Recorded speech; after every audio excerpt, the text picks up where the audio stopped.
আসসালামু আলাইকুম আলাইকুম রাহমাতুল্লাহ। ভাই রাহমাতুল্লাহ। ও আশা করি সবাই ভালো আছেন। আলহামদুলিল্লাহ গরুর আমিও ভালো দলাল দিয়ে আছি। 2000 টাকা দেওয়ার আমি চাইতে সবার জন্য আল্লাহর দোয়া রাস্তা করি আল্লাহ সুবহানাহু ওয়া তাআলা আল্লাহর দেশ গরুর বিদেশে এবং ইমাম এবং সবাই মুয়াজ্জিন যে যে আপনার বাড়ি পর্যায়ে যদি আছেন এই আল্লাহ গরুটা সুবহানাহু হাইচা ওয়া তাআলা দিয়া ওনার যায় তাহলে কুদরতে 500 হাতে টাকা দিবা। সবাইকে দেখবা সাহায্য আল্লাহ করুন। এবং আল্লাহর আমিন। রাসূল একটা খুশি হয়ে কথা যাবা না বললেই আপনার নয়, প্রতি।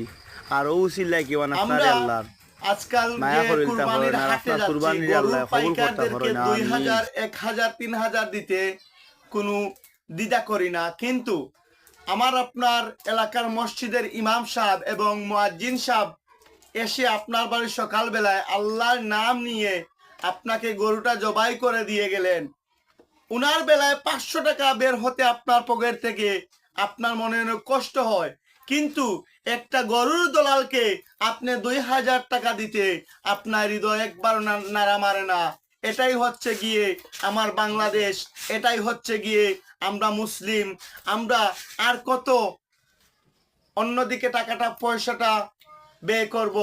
আমার আপনার নবী, বিশ্ব নবী তাজদারে মাদিনাওয়ালা বলেছেন, ইমাম মসজিদের একজন সাধারণ কিছু না, উনি হচ্ছেন গিয়ে আল্লাহর ঘরের ইমাম, আল্লাহর ঘরের